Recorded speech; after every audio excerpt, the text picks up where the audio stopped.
Hello, and thank you for clicking on the Literacy Volunteers of Harrison County YouTube channel. We're a nonprofit United Way agency. Today I'm going to start a 2 or 3 part series on the HiSet test called Handling the HiSet. The HiSet test is what we in West Virginia now call the GED test. So if you did not graduate high school, then you can take this test to get your diploma. So part 1 we're going to look at today is just the structure of the test. And if we're using a book or you're using a study guide, we want to make sure that you take as many pre-tests as you can as possible. And you want to take them in the same time that's allotted for that part of the test, and I'm going to give you those times here in a minute. You want to review the explanations for each chapter, for each test that you take. That way you know which questions that you got correct and which ones that you got incorrect so that you can know what you need to study. You have to create a study plan because this test is so all-encompassing that you have to have a plan. You can't just kind of go every other day or wherever you think and then try to study. You want to make a schedule and write it down on a calendar. Make a list of your commitments. If you're trying to study for the test and you have a job or you have kids or you have different family obligations, make a list of all of your commitments so that you know when you have time to study. Try to fit in at least 6 hours a week of study time. It also tells you to take a day off, so even just an hour a day with 1 day off, that will be your 6 hours a week. You need to also be realistic when you are creating your plan. Don't say I'm going to sit down every day from 8 to noon and study, because that's unrealistic. That's not going to fit into everybody's life commitments and other things they have going on.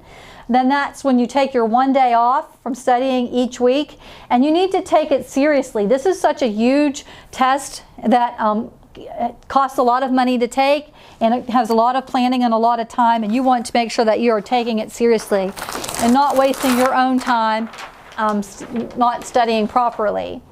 You want to plan how you're going to cover all 5 subsets, or all 5 tests they call them. There's a reading part, a reading and writing that's together, math, science, and social studies. So there are 5 separate portions of the HiSet test.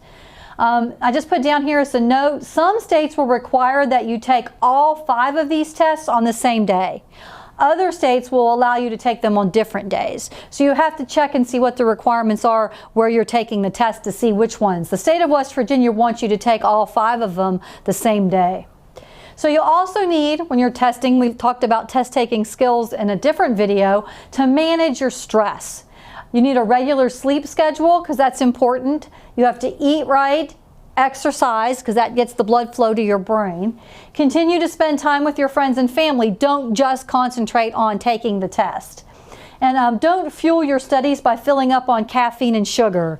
This will cause you to get too hyper, and sugar will cause you to crash. You'll have a high, a spike, and then you'll crash, and that's not good for trying to study and trying to get your brain to remember things. So now you have your schedule in place. What are you going to do next? So we want to learn and review. So there are different key ideas within each chapter, within each test. You want to pay attention to those key ideas and then go back and review them. Then you want to do the practice test and review those. Always do the practice questions and review the explanations. Then you're going to look at your assessment. You do your assessment and then review that. Reviewing your answers and studying those explanations will provide you with a good assessment of which topics you are comfortable with and which ones you need to spend more time on. There is no reason to spend a bunch of time on topics you already know a lot about. You want to spend most of your time on the topics that you don't. So here's our overview of how the test is set up. The language arts portion is going to test your ability to understand, comprehend, interpret, and analyze a variety of reading materials.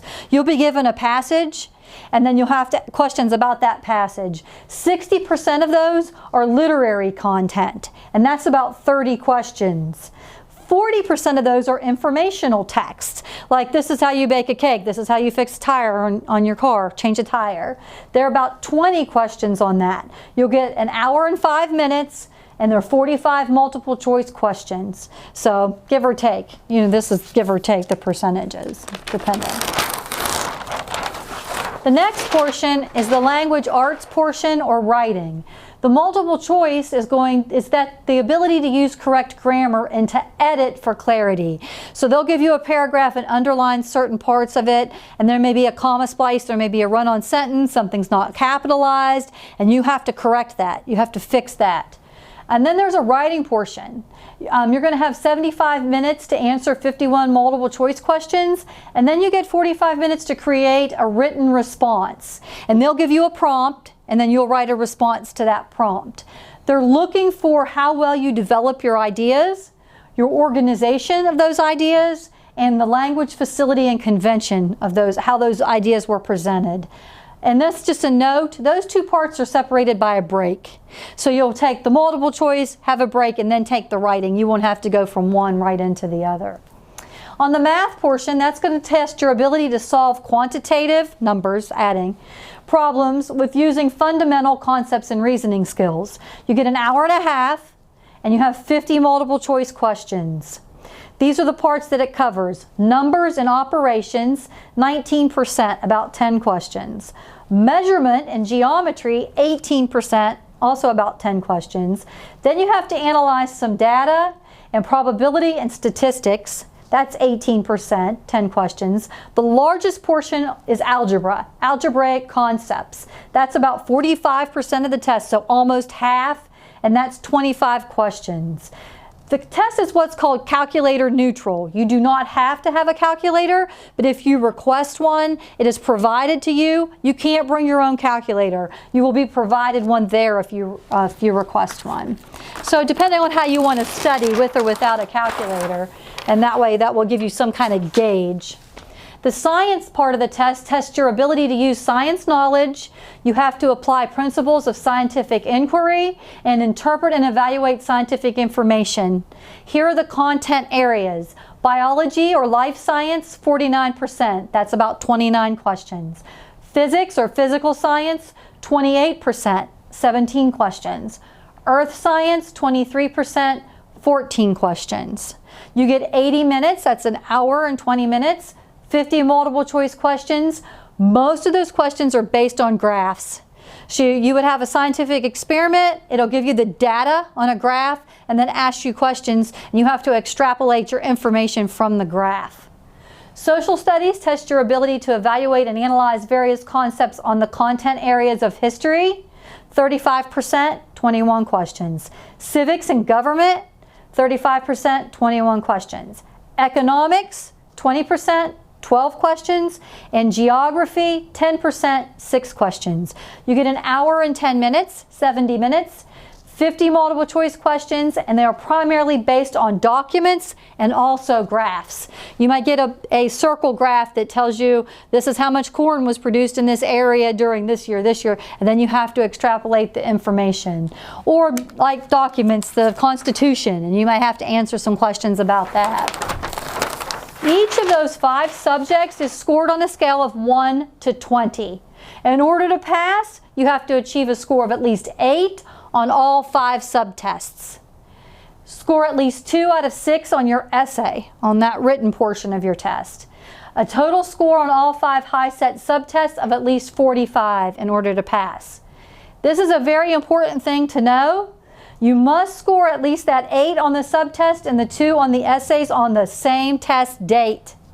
You cannot combine your scores on multiple tests like you do on the ACT to get that super score, because it's divided like this. You can't do that on the HiSet test. You have to have taken those all on the same day and scored an 8 or above and a 2 on the writing assessment. So I would like to thank you for watching this, for one, and please stay tuned for the other portions. We're going to go over how to study. We'll go over the different parts of the test, the different types of questions. We'll look at how to